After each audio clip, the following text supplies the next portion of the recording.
Good morning, everyone, and welcome to all of you. We're very happy this morning that we have our special guest speaker, Swami Shantivratananda, visiting us from the Vedanta Center in Dublin, Ireland. It's a relatively new center. Swamiji has been there for the past 4 years, and this is his first visit to the U.S., so we're very happy that he's here. His topic is Japa and the Power of Sound, a Journey to Higher Consciousness. And I'd also like to introduce a dear friend of mine, Dr. Surendra Gambhir, who was a professor at the University of Pennsylvania when I was there, and taught Hindi. I didn't really study Hindi. I sat in on his class. When I audited his class, he and his wife both taught, and we've known each other for 50 years now. So very happy that you could come. Now I'll invite Swamiji to come and speak.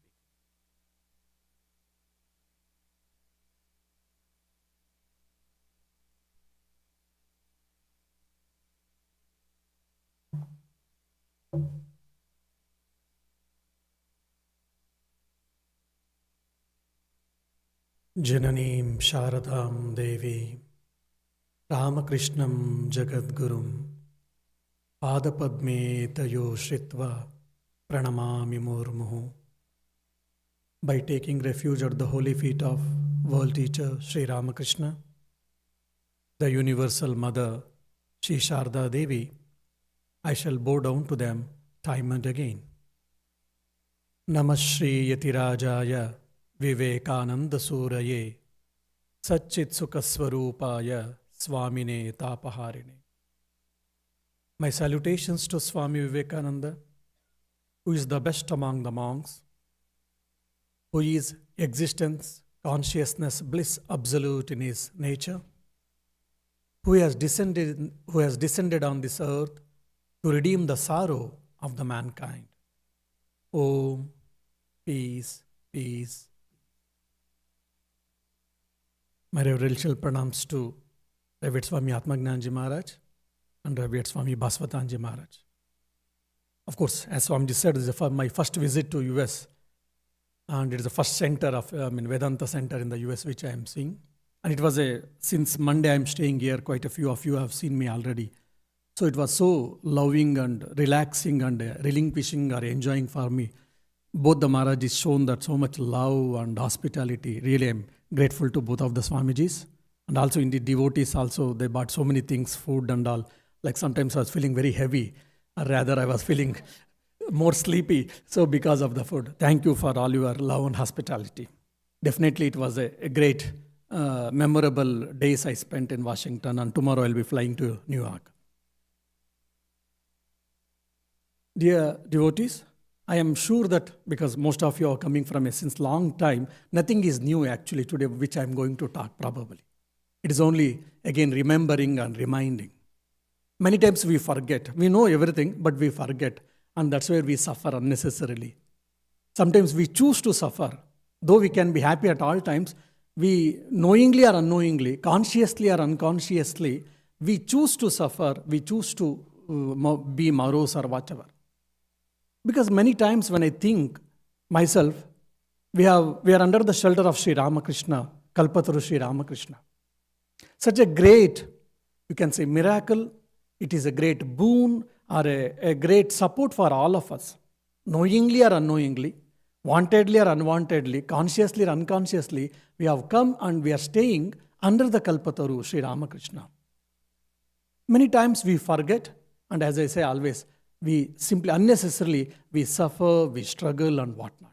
This is what the life is. So at such circumstances, given such circumstances, the Thakur's life, the teachings and the scriptures will come to our rescue. That's where the satsangs and holy gatherings will help us. So it will rejuvenate our faith. It will again rebrush our thinking, or Simhavalokana, we use the word called Simhavalokana. Like the lion, when he's walking in the forest, at some point of time it stops and it looks back, it seems. the path which it has taken. So what is the path I took and how long I have traveled, how long I walked. So similarly, sometimes we need to do simhavalokana ourselves with our life and all. So such gatherings and talks probably can be helpful. Now, we'll be discussing about Japa. This Japa is a part of our spiritual life. Japa, meditation and prayer, these are the three angles of triangle, which if you take a spiritual life as a triangle, Japa, meditation and prayer, they are the three angles of triangle. Now, why do we need Japa? What are the efficacies of this Japa, repetition of the Lord's name? It is quite interesting actually. When we receive mantra diksha, spiritual initiation, so that we also get a booklet, and that name of booklet is, if you remember, most of you, that is called upasana. Upasana means, upa means near, asana is sitting. Sitting near God. Now we are all sitting near God physically. In a japa, or in the prayer, or in the meditation, or in the spiritual practice, we are trying to sit near God. We are trying to feel the presence of God. Either God is sitting near me or I am sitting near God. By repeating the Lord's name, by meditating on His divine form, or by singing His glories, by doing bhajans, or in whatever the spiritual practice we might take, all we are trying to practice the presence of the Lord or practice the presence of the God. This upasana actually has got three parts. First two parts, most of us we know. The third part, unfortunately, many times we neglect. That's where the quality of our meditation and japa goes in questionable or a problem. So what is the first step of the first part of the japa? Upasana, which we do every day, morning and evening. First is japa, repetition of the Lord's name. The second is meditation. We are supposed to do, while repeating the Lord's name, we are supposed to try to meditate on the Lord's form. The second is that. And the third is bhava, which many times we neglect. That's where the intensity of spiritual life can be maintained, can be brought out by this. The third part, which is very important part, is what bhava. Now, bhava is a Sanskrit word. Different shades of meaning are there. But contextually, one or two things important we have to think.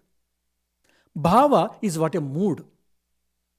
Many times people say, oh Swami, we want to meditate, but we are unable to concentrate. We are unable to do japa. We are unable to do meditation. Why? Because many times we are thinking something, we are been taken care by our family problems or financial problems or the domestic problems or the work-related problems or interpersonal relationships or some other things. And today, because of the internet and the mobile, so many social media we will be seeing. So we are in a different bhava actually.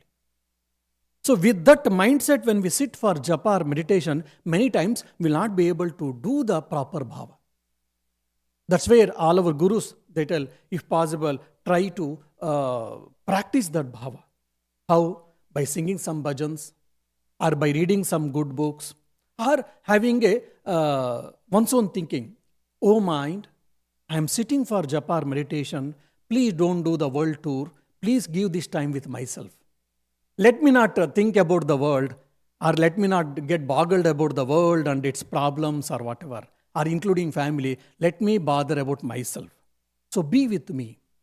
So consciously thinking and preparing my mind that I am trying to meditate now. I'll be trying to do japa, or I'll be trying to do spiritual practice. Oh mind, be ready, or be with me. So such type of thoughts we have to develop ourselves, and we have to prepare our mind. Then the quality of our japa, or quality of our meditation or spiritual practice, it becomes better. This is the one meaning of the bhava. The other, second meaning of the bhava is what sambandha. Again, it is a Sanskrit word. It is a relationship. Now, all of us, we have got relationships in the society. We are a social animal. I've got a relationship with my mother. I've got a relationship with my father. I've got a relationship with my wife or husband. I've got a relationship with my children, friends, colleagues, neighbors, relatives, enemies also. So we have got a relationships basically. Now, based on the relationship, the intensity of the love and the feeling of that personality or the liking, it actually it gets increased or it gets decreased, which is very, very, very common for all of us, but probably we might not have thought over. So as a part of meditation, as a part of upasana, when we sit, we have to create a mood, and apart from that, we have to create the relationship. That's where the Bhakti Yoga comes into picture here. We have got different relationships, like the relationship between the master and the servant, Rama and Hanuman, for an example, or the relationship between mother and the child, Yashoda and Krishna, and the relation between the husband and wife, Mirabai, who practiced. So there are different bhavas, Shanta bhava, Madhura bhava, Dhasya bhava, Santana bhava. These are the different bhavas of in spiritual or in a devotional literature we speak. So one bhava, which is predominantly based on our nature, based on our character, which suits for us, we have to establish that bhava, that relationship with our chosen deity. This all brings the quality or the intensity in our spiritual life or in our meditation. Many times we think we try to do, we keep on doing spiritual practices. Many times we don't get quality most of the time. Why? Because we don't, probably, if not all, quite a few of us, we don't think in this angle. So creating a mood, creating a relationship is very important part of upasana. Now, Holy Mother tells very clearly, she was the great lady. She used to do just 100,000 japa every day. 100 days, and we all say that we are all busy and we have got a time problem, etc., etc. And she was the busiest lady. At early morning, 3 a.m., she used to get up and probably, 9 or 10 p.m. or whatever, she used to go to bed. And all type of household work she used to do. And she had a time to do 100,000 japa. And if you study in between lines of Holy Mother Sharda Devi, she was doing her work very fast and in a very pleasing way and in a perfect way. Yoga Karmasa Kaushalam we speak, and you can see very clearly in Holy Mother's life. So she used to do work fast, but in a pleasant manner, not in a zigzag manner or in a very disliking way or grumbling way. And at the same time, it used to be very perfect. She was the greatest karma yogi. And added to that, she was able to practice 100,000 japa. The moment when we say Holy Mother was able to do 100 japa, we push aside, oh, she's a mother. She's a divine mother. Okay, it is possible for her, not for us. Generally, that's what we all think actually. That's how we give a blame excuses for ourselves. Anyhow, Holy Mother says, by repeating mantra, by taking the Lord's name and continuously, as much as possible, by repeating, what happens? Our body and our mind both gets purified. Our body and our mind both gets purified. Some of you who have read the life or teachings of Holy Mother Sharda Devi, definitely all of you know. Now, how does that happen? How does it happen? Oh, it is a God's name, it is divine. Yes, no doubt. But how? Scientifically, it is also a very interesting concept. Why? Because every object or every personality represents, reflects a particular frequency. Now 2G, 3G came, 4G came, 5G came, now 6G is going under experimentation. Now in the japa, there is called God G, highest frequency. God G. So while doing japa, what happens? Your mind is slowly switching over to that God G, the highest frequency. The moment the frequency gets increased, you are probably reaching the things, or it becomes more and more powerful. So the highest frequency we can take is Godji. By doing japa regularly, continuously, your body and mind, rather your mind is going to switching over to that spectrum, electromagnetic spectrum and all we speak in science and all. So we are speaking to the highest frequency switching over. That is the reason our body and mind gets purified. Now, and in Tantra Shastra, Sri Ramakrishna tells often in the Master, in the Gospel of Ramakrishna, you might remember that Nama, Nami, Abhed. Nama, name, Nami, the person who has got that name, there is no essential difference between the name and the person who has got the name. Now, who is Sri Ramakrishna? We all know he is an Avatar Varishta, we say. He is an Ishvara, we say. And he is a God incarnate, we all say. So he is basically the source of the entire creation. Is a cosmic power. Om Rim Rutam, you say Rutam, that is a cosmic law. He is the substratum of that cosmic law. That's what Swami Vivekananda explains who is Sri Ramakrishna in the Om Rim Rutam Stotram. So he is the substratum of this entire creation, or the entire creation has come from him. So he is a cosmic power, universal power, and whatnot. That universal power, cosmic power has been embedded in his name. Ramakrishna, or the mantra, or you can say Bija mantra, whatever we get from our gurus, everything has been embedded there. So just like when you put your mobile phone, the mobile internet icon, immediately you will be able to receive the phone calls, you will be able to receive the messages, you will be able to send the messages. Why? Because your phone has been connected with that internet. So similarly, by doing japa, by repeating the Lord's name time and again, what happens? Slowly, you are raising the frequency of your mind, and you are switching over to that highest frequency, and you are tapping that cosmic energy. And recent days, there is a lot of experiments they have done, and clinically it has been proved. The people who are religious, the people who are spiritual, they have got more shock absorbing nature. If there are some problems in the life, there are some emotional upheavals in the life, there are problems in interpersonal relationships or stress or strain or whatnot, they will be able to cope up and they will be able to go forward because our spiritual practice is helping us like a shock absorber. That's where very interesting. And Holy Mother, again, she gives a beautiful example for that is a banyan tree seed. Now, for example, you are sitting with your grandson or granddaughter under the banyan tree. And banyan tree is a quite huge banyan tree, we all know that. And the child, without knowing, with all innocence, he or she asks, the child asks, how did this huge banyan tree has been evolved, or how did it grow? You say, oh my dear, can you see that there is a tiny seed? From the tiny seed it has come. Then your grandson or granddaughter say, oh granny, please, I don't know, so since I don't know, so don't make a joke with me. How that huge tree can come from this small tiny seed? I don't think it is possible. They may believe or they may not believe even, because it looks like it is illogical or whatever. It is not even commonsensical. Then we have to explain, then the child grows, they also understands, yes, the entire huge banyan tree has been emerged from the small tiny banyan seed. So similarly, the entire cosmic power has been embedded in that small mantra. So while taking this mantra and repeating it time and again with all devotion, quality and quantity, both are important, no doubt. By doing that, what happens? You are tapping that cosmic energy. That's how the japa brings peace. Japa brings calmness. Japa brings all our physical comforts. For example, I want prajani, I want kith and kin, or I want, in a company, I want a good job, secure job. I want spiritual practice.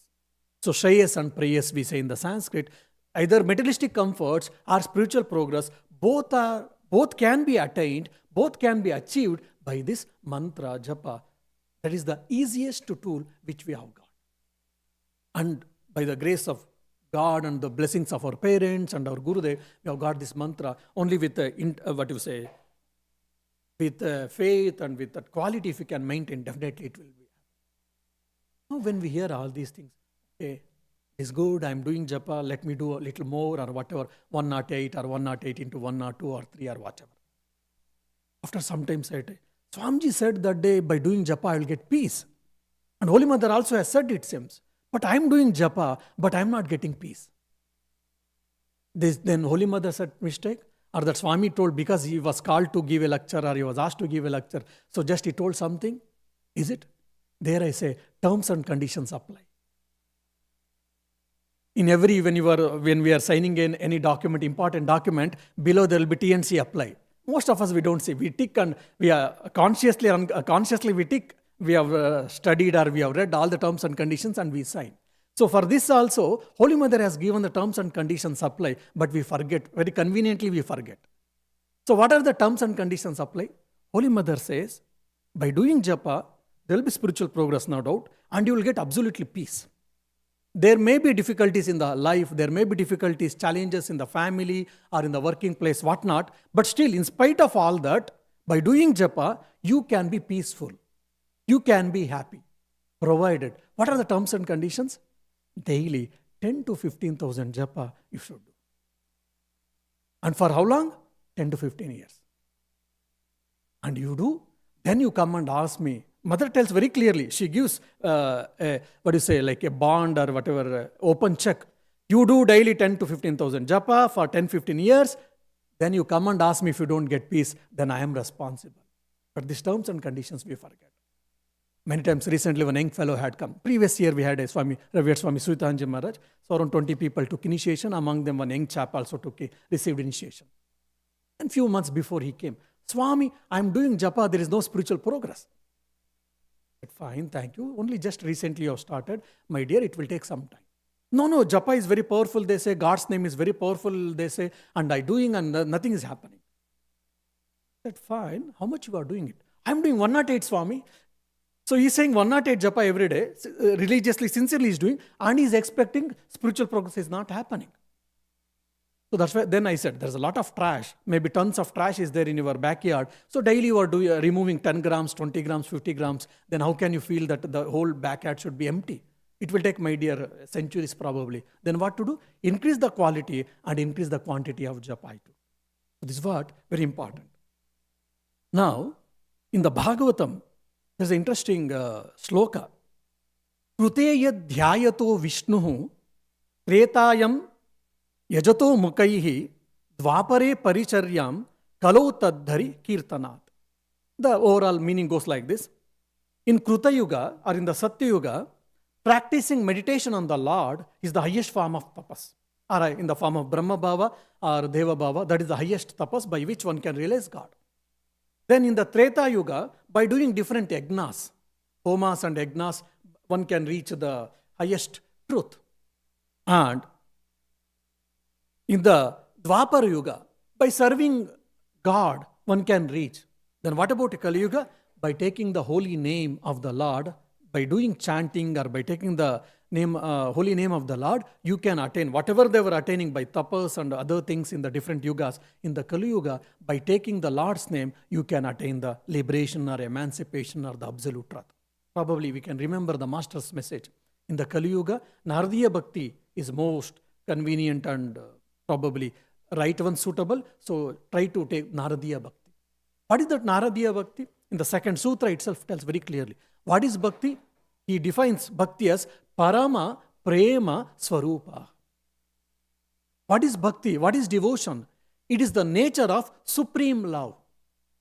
That's all. What is devotion? Means it is the nature of supreme love. So I have to love Sri Ramakrishna. I have to love my chosen deity. I have to love God. That's all. That is what the Bhakti is. And to attain that, all our spiritual practices is there. Now, Swami Brahmanji, probably because of some of the disciples had asked and the problems which we all face, keeping in the mind, Swami Brahmanji had made a very interesting and very practical suggestion. We have to do japa. While doing japa, we have to do meditation. Mainly Rupa Dhyana, our gurus teach us, that is meditation on the form. Both should go hand in hand, he says, as much as possible. Now, I am trying to meditate on the form of Sri Ramakrishna, for example, for instance, and I am not able to visualize the Sri Ramakrishnas. Initially, it starts with imagination. Afterwards, it becomes real, no doubt. So even I am not able to imagine the Sri Ramakrishna's form completely. Or for a longer time, it is not possible. For a few seconds only, for a long time, it is not possible. Then what to do? Then we try for a few days. Then we will say, Amakya hovena. It is not possible for me, and we give up conveniently. And Swami Brahmanji says that whether it's possible or not, you keep on trying. You keep on trying. And not only that, if you are not able to visualize the entire form of the God or of your chosen deity, even you take any part of the Lord's form or the God or Goddess's form, keep doing it, he says. Now the question may come, why is it required? Either only japa is enough, because Lord's name is so powerful, you all say, scripture says, and our meditation alone is enough, or meditating on the form of God. Why both are required?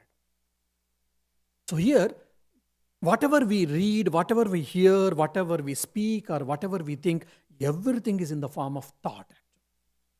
Vritti. So, Nama Vritti and Rupa Vritti both are included here. This where Patanjali 2500 or 3000 years before he has given a beautiful sutra, Tad Japaha Tadartha Bhavanam. While doing japa, you have to think, you have to visualize, you have to experience, you have to meditate on that artha while doing japa. Why? Because the rupa vritti and nama vritti both produces in your mind or in your brain. As a result, the concentration, the quality of concentration gets better. What is this vritti? Vritti means thought, as you all know that. For example, the moment you remember like Snickers chocolate, immediately we get the Snickers chocolate, the form in our mind. Now, at least I have got a problem. Near our ashrama, I go to walk. I always try to avoid a particular path which takes to the spar. Why? Because if I go in that road or in that area, knowingly or unconsciously I go inside and I purchase 1 or 2 Snickers and I start eating it. I want to avoid that, so I try to avoid that the path itself because I love Snickers so much. That's one of the temptation which I fail to control myself. Yeah. So the moment Snicker comes, immediately there will be water in my mouth or whatever, isn't it? So one is Snicker, the word is bringing the form, and the form also brings the name. So when we hear Ramakrishna or Shiva or Durga, one is the name, and the name associated with the form. Both when we are able to do 2 thoughts at a time, it is developed or it has been produced in our mind. As a result, the quality of the meditation gets better. Why we are not able to meditate on the Lord's form while doing japa? Because the concentration is less actually. Knowingly or unknowingly, our mind does the world tour. There's a time where we remember our bank balances. There's the time where we remember all the forgotten work. There's the time where we remember all the unaccomplished tasks. Why? You are trying to control your mind. You are trying to sit at some point of time. That's where all this comes. It is a natural phenomenon, a natural problem for all of us. So when you are trying to repeat the Lord's name, so that is creating a one vritti, one thought. At the same time, you are also trying to visualize or meditate on the Lord's form. Then what happens? You are bound to, you are confined your mind to think more and more on Sri Ramakrishna alone, or on your chosen deity alone, or any form of god and goddesses. As a result, the quality of your meditation becomes better. That's the reason Patanjali has said, Tad Japaha Tadartha Bhavanam. Here artha means an object. For any object, for example, Ramakrishna, the word Ramakrishna has got shabda, sound. That's why you are able to hear me. When I say Ramakrishna, you are able to hear because of the sound. And when I say Ramakrishna, immediately you can see your Lord's form, or you can imagine that is what artha. Artha means object. And pratyaya, because of the sound and the object, there is a thought has been produced in your mind. So while doing japa by meditation, what are you doing? Actually, you are filling your mind with the Ramakrishna bhava. The sound called Ramakrishna and the form, the thought wave called Ramakrishna. So you are go on filling the spiritual thoughts or the divine thoughts or the constructive thought or whatever it may. Then what happens? So much so that you are covering your mind with the divine thoughts. So much space will be lessened for adding unnecessary thoughts in your mind. That's why we say empty mind is devil's workshop. And there's a beautiful analogy they give. For example, there's an ink pot, huge ink pot, and you are not able to touch, you are not able to remove it, you are not able to displace it, and you are not able to just remove it and pour out the ink. So it is a static. Now, someone asks you to clean it. Now, what you are supposed to do? You are supposed to remove all that ink and add little water or some solution and clean it. That's what you have to do it. Now, it is so high, it is not accessible also for you. It is not accessible, you can't remove it and you can't throw the ink and all. Then what is the option left out? Keep on pouring the pure water. You started pouring the pure water, then half of the ink pot was ink and rest of was empty. Then you started filling the water till at the brim it was okay. Then slowly it started overflowing. When it is overflowing, very well anyone can understand. What do you see? You are pouring the distilled water, fine water, pure water, but what are you getting there? It is all diluted inked water. You may say, Are, I am pouring good water, I am pouring distilled water, pure water, but I am getting the dirty water here. Yes, because in the container that was ink. Then what to do? Keep on pouring the good water, keep on pouring the pure water. Maybe 2 liters, 3 liters, 4 liters, 5 liters, 10 liters. Afterwards, all the ink whichever was there in the pot got removed, and all the dirt remnants also got cleared. Then the water whichever you are pouring, the same water you will be able to get it. This is what our sadhana is we are doing. So we are all in this present life, in the earlier lives, we have filled our mind with lot of trash and garbage or whatnot. Then what to do? It is not accessible. You can't remove just like you remove you clean your utensils, and in that way you cannot do that. Then the mind is like a container. Then what to do? Keep on filling the mind with the good thoughts. Either you do study, you do japa, you do meditation, or you sing or you listen to some lectures or bhajans. Finally you are trying to fill your mind with the good thoughts, with the thoughts connected to the divine. Then slowly, then what happens? Your mind becomes pure. When your mind becomes pure, then what happens? You will be able to experience the God. Where is God? God is everywhere. We all know that. Is here God is there? Yes. Then why am I not able to see? Because my reflecting medium called mind is not pure, hence I am not able to experience, I am not able to see or experience the Lord. So all our spiritual sadhana, from the point of jnana, from the path of knowledge, if you ask, then what is that? Removal of the ignorance. That's all. And from the bhakti point of view, it is only removal of these impurities, or in the Sri Ramakrishna's language, in the master's language, it is only destroying the unripened ego. So, to be the fittest instrument to receive the grace of the Sri Ramakrishna or the God. All our sadhana is what? Making myself fit to be the recipient of the divine grace. Holy Mother says, Sri Ramakrishna's grace is like a Malaya Maruta, it is ever flowing. Then why we are not able to receive? Why we are not able to feel more and more? Because we have not unfurled our sailing boat or whatever. So all our sadhana is what? To make ourselves fit to receive the divine grace. How one can, I will give a simple example, one of the example of my Gurudev, Revered Swami Raghunathanji Maharaj. In his 97th birthday it was, in December, so there was a cake cutting, and after that one of the monk asked, Maharaj, we have got one request, we have got one prayer, please bless us. He said, what? Maharaj, we would like to celebrate your centenary, 100th birthday, please bless us. So he's 97, 3 more years, so he's asking, so we want to celebrate your 100th birthday. Gurudev said, no, it is not possible. And you can imagine the whole atmosphere became very gloomy and very serious and very tensed. And that means what? I'm not going to live for 100 years. And that too, on the birthday, this discussion is happening. Then whole atmosphere became very gloomy. Then either the same sadhu who asked or the other sadhu took little courage and they asked, Maharaj, why you don't want to live 100 years? He said, it is not my wish. According to my prarabdha karma or astrology or whatever you say, I was supposed to leave this body at the age of 92. It's just like going to some place, or like tomorrow I'm traveling to New York. Like that he's telling. As per my prarabdha karma or whatever, at the age of 92 I was supposed to leave the body. And used to address Sri Ramakrishna as my master. So my master wanted to do his work through this body. So he gave 5 years of grace period. Now that is over, I'm going. And he left his body in the April. Then the devotees asked, see, interesting, very interesting. I was supposed to leave my body at the age of 92. Master wanted to do some work through this body. He gave 5 years of grace period. So that is over. I'm going now. Now, the monks asked, okay, Maharaj, please ask your master to give 3 more years of grace period so that we can have your centenary.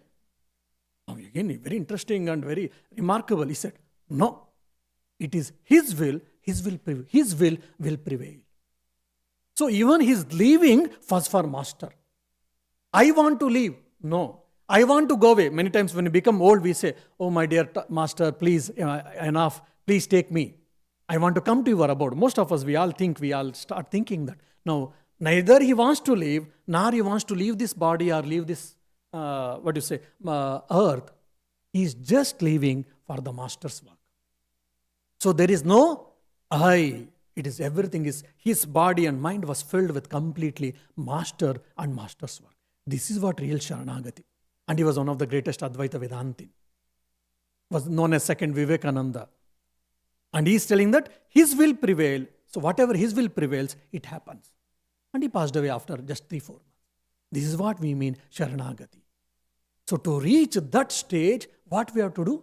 We have to do sadhana. We have to do japa. We have to do prayer. We have to do meditation. We have to do sense control or mind control or fasting or austerities, penance, whatnot. Anything you can say. All this is what? To make ourselves fittest instrument in his hand. The same thing happened with Buddhishanji also.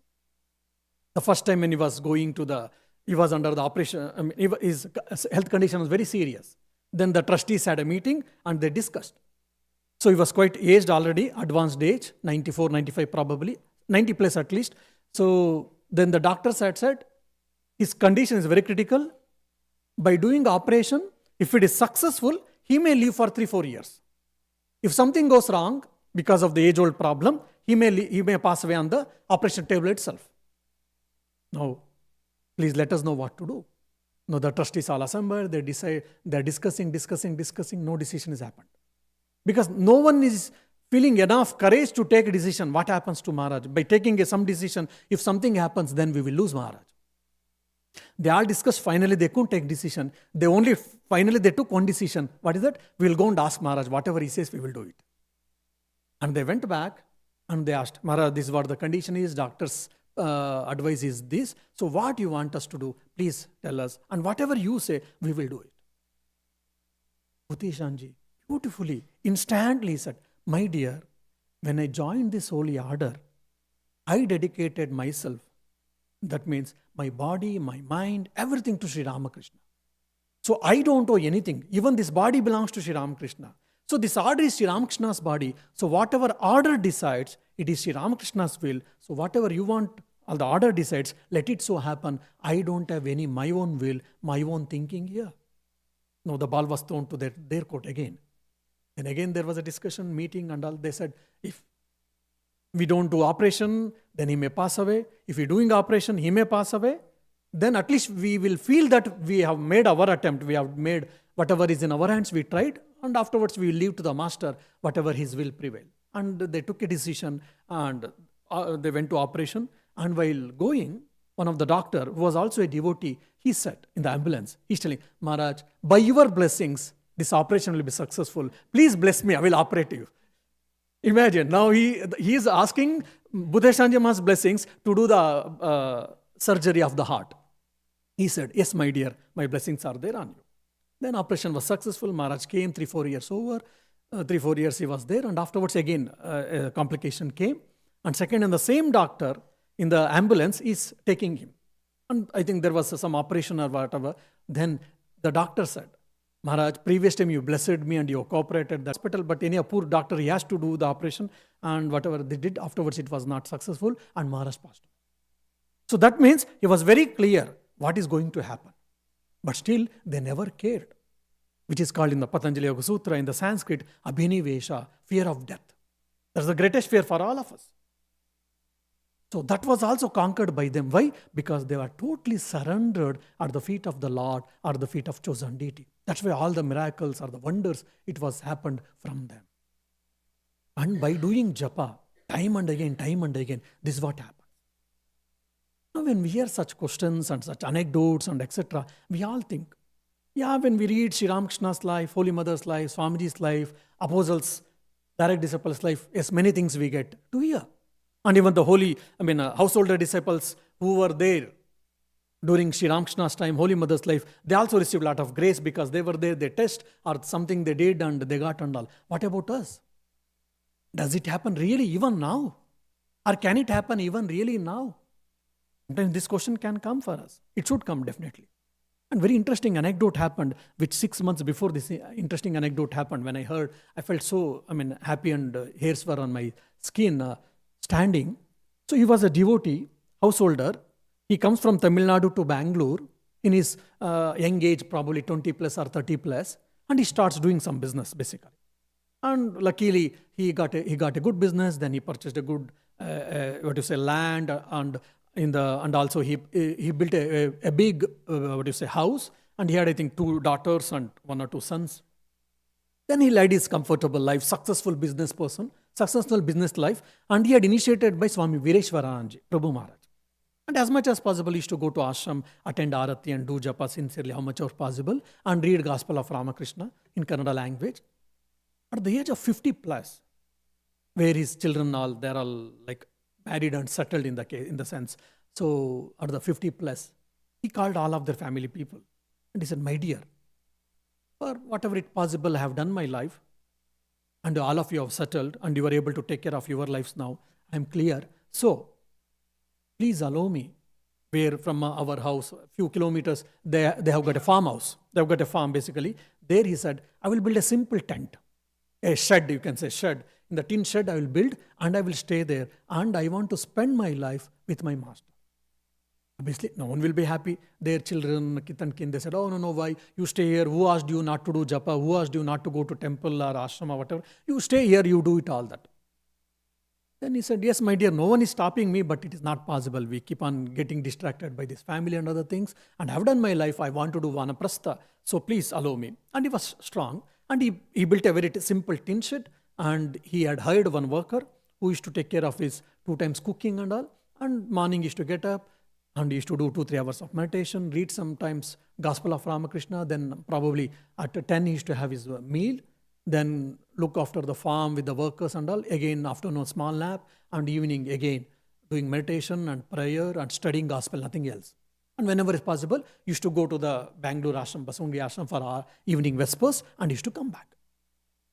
So around 30-35 years, he spent his time like this.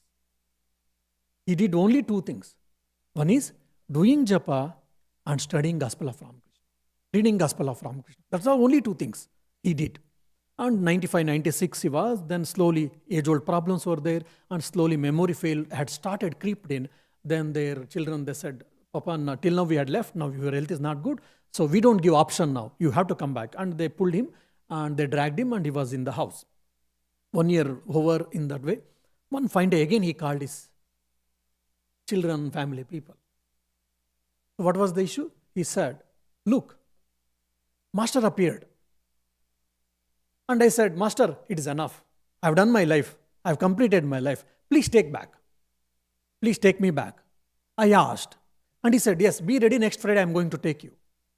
So I'm next Friday I am leaving, tata bye-bye. So be happy, don't cry or whatever. Again, see, just like going to some house or visiting some house or whatever. Then obviously, family people were not happy. They said, "Oh no, we want you to stay. You are a family head and etc." They all said, family people. He said, "Yes, I understand your feelings, love, emotions, or whatever. But I have done my life enough. I don't want to leave now. Master has assured me next Friday I am leaving. So don't worry, don't cry, and be happy." And all he blessed. And next Friday, everyone were waiting. What happens? So he was indrawn that day. He was indrawn, no doubt. And by evening, he called one of his daughter, who is also initiated. So he called and he asked, "Can you bring Charanamrut?" And he took Charanamrut, and just taking the name of Lord or taking name of the Master, he left his mortal coil with all love and with all smiling face, with all. This happened at the evening, late evening in India. One of his grandson, he's living in San Francisco. He's also initiated. So because late evening in India, you can very well imagine in the Washington, it will be early morning. So early morning he has got up, he has finished his ablutions, and because he also initiated, he want to do his upasana, he sat for meditation. Somewhere 5-10 minutes might have over. He got a weird vision. In the vision, his grandpa wearing a typical South Indian dress, a white shirt with a white dhoti, and sitting in front of the house, waiting for the guest, as if some guest is going to come. He wants to welcome. So his grandpa is sitting as if some guest is going to come. With all smiling face, with a fresh, new white shirt and white dhoti. And in no time, Sri Ramakrishna comes in the silver chariot. Silver chariot, and a lot of flowers get spread in front of his house. And silver chariot comes, and Sri Ramakrishna walks into his house. And grandpa gets up. As we can imagine, grandpa was very happy to see Master, and he welcomed him. And Master said, Sri Ramakrishna said, "My dear, come on, let us go." He said, "Yes, I am ready." and he holded his hand. Both of them, they walked out and they sat in the silver chariot, and silver chariot flew down. This was his, in the meditation, this was his vision.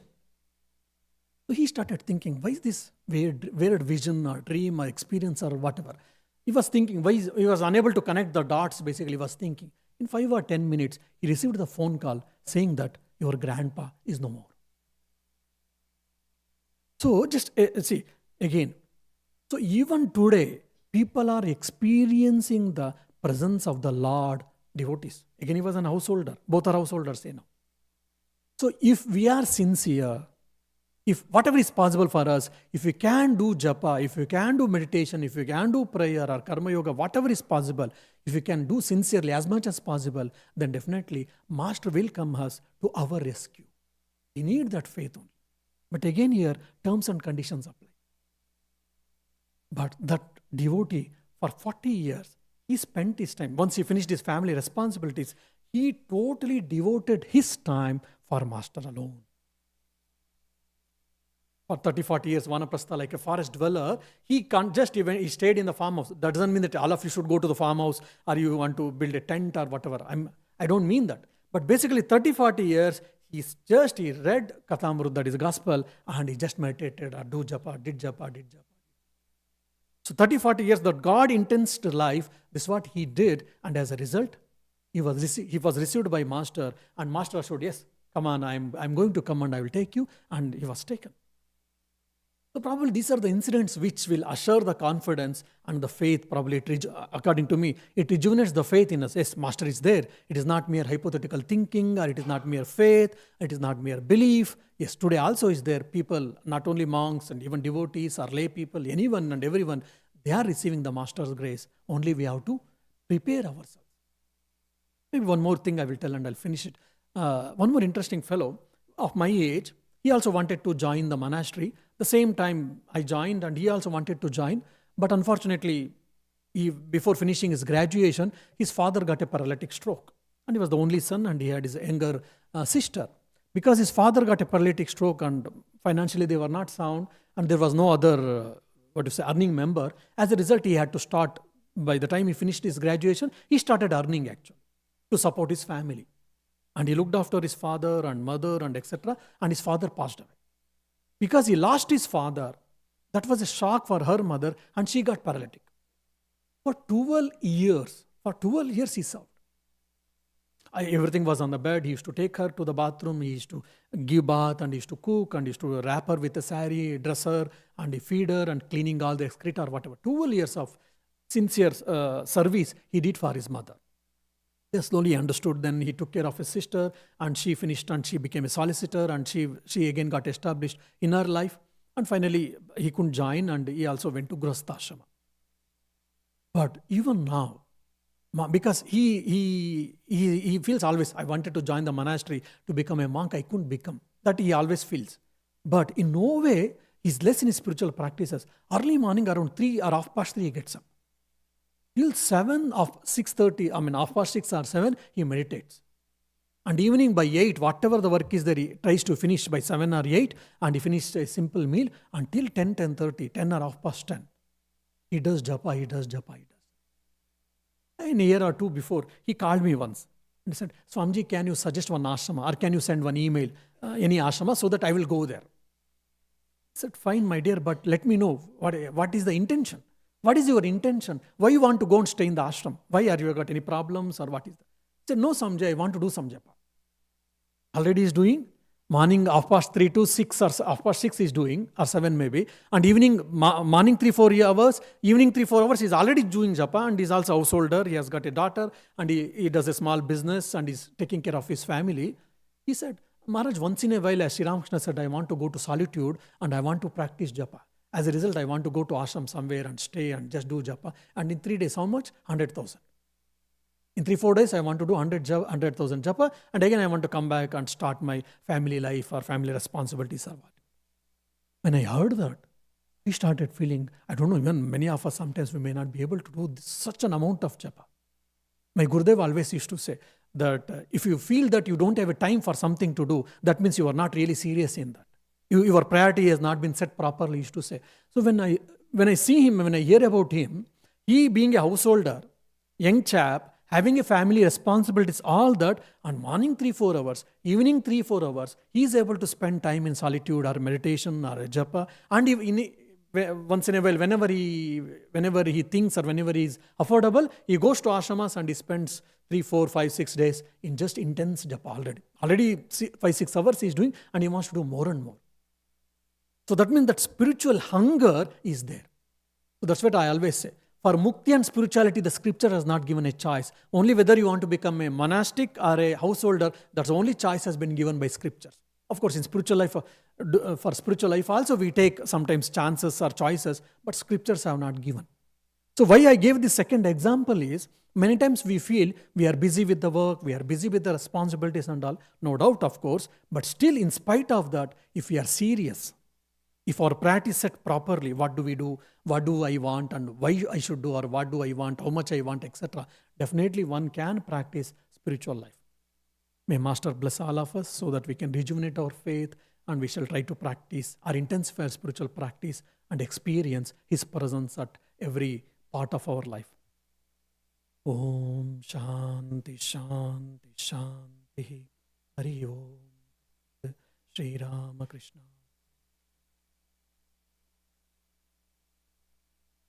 Any questions, sir? You want to ask her? What is this?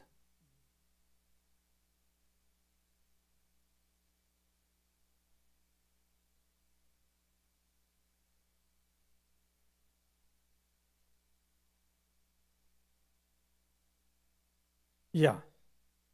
Rama could have done that also. Without taking anyone's name, he could have done that. He didn't do that. That's all. It was his will. That's all.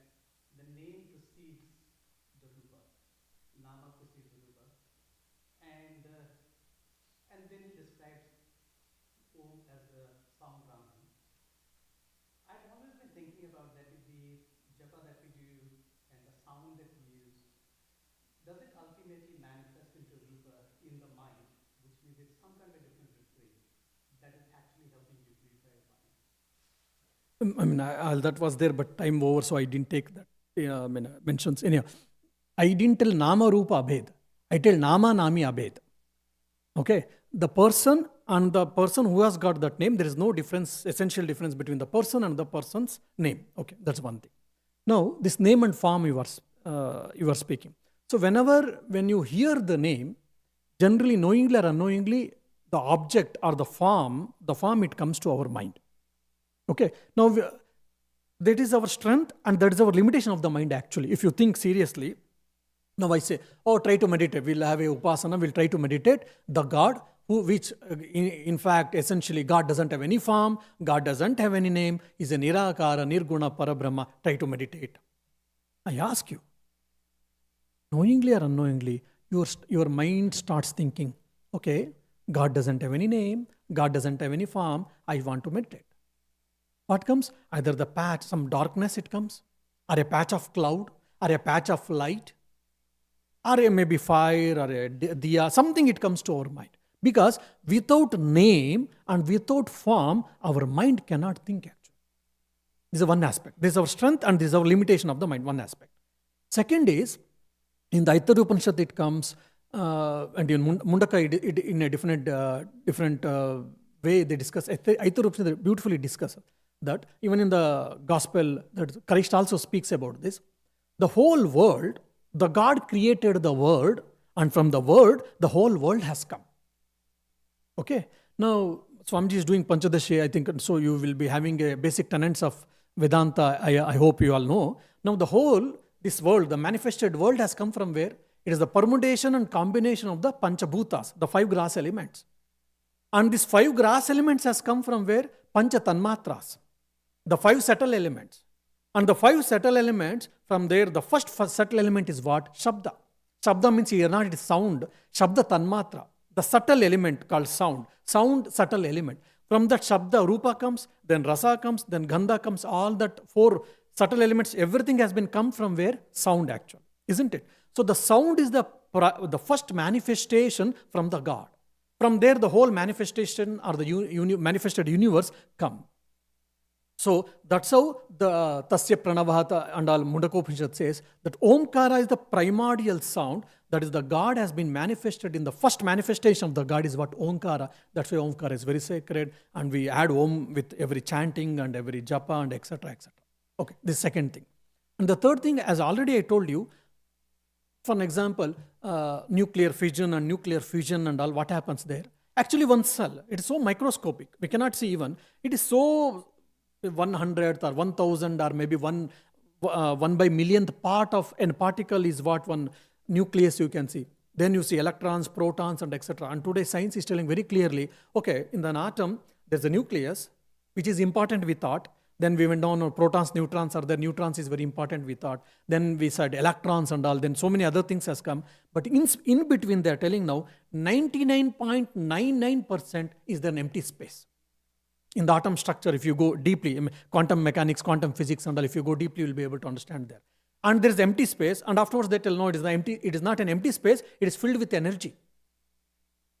So that energy is what? The substratum of all that energy is what? The sound or the space or the God. So by doing japa, even like scientifically we can speak so many things, by doing japa, how we are able to tap to that cosmic energy. So even today's quantum mechanics or physics is also able to tell in a very scientific manner actually.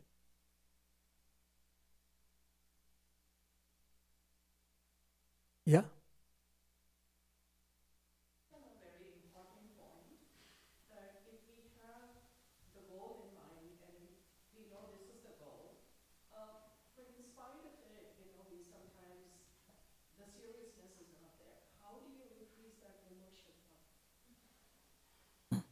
And the funny side, so don't take it personally or anyone, on the funny side, after my joining, so after a few days, I asked a monk, I said, Maharaj, Brahma Satya, Jagan Mithya, yes, we understand.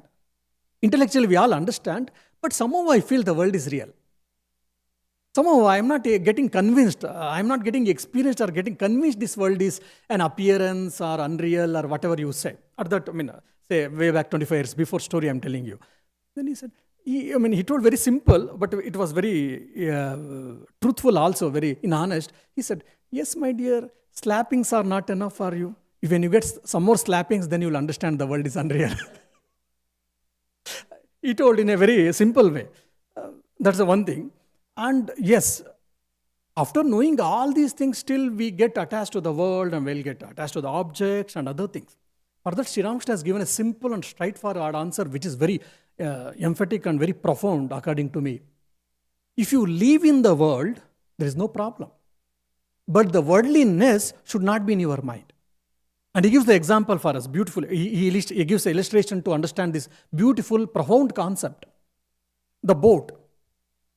If the boat is in the water, no problem. The boat has to be in the water.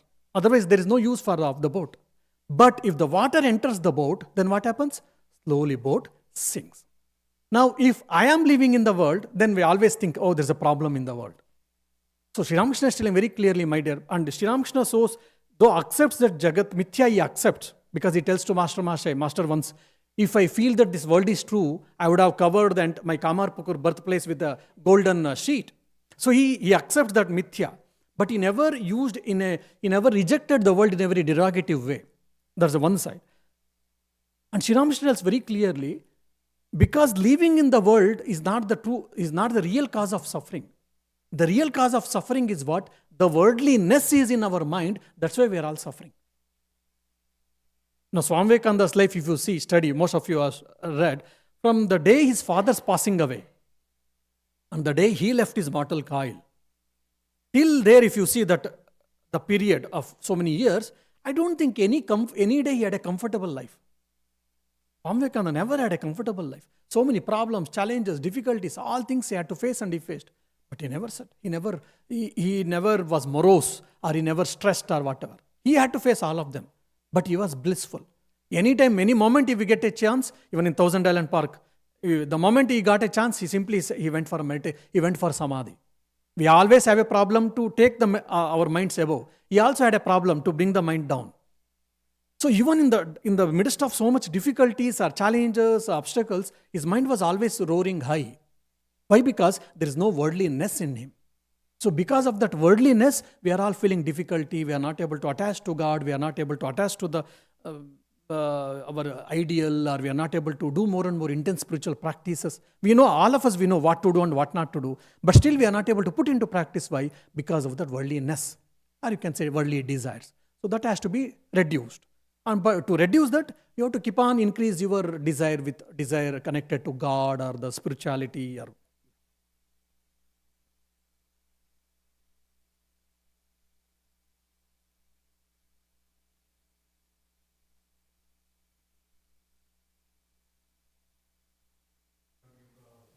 No, I don't mean that. What is Japa only I explained. That's all. Yesterday, day before I was reading. So Swami Vireshwaranji, I think a monk or a devotee or maybe a brahmacharin, he asks about karma yoga.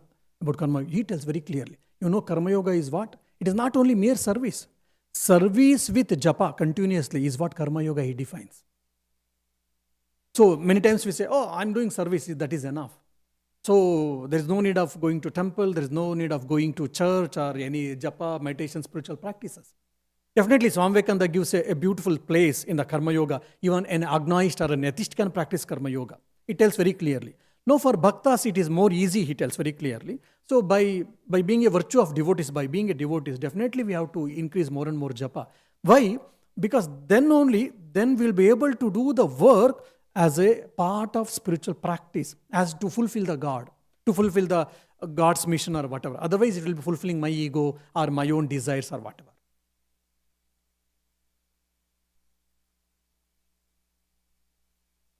Thank you for this wonderful opportunity.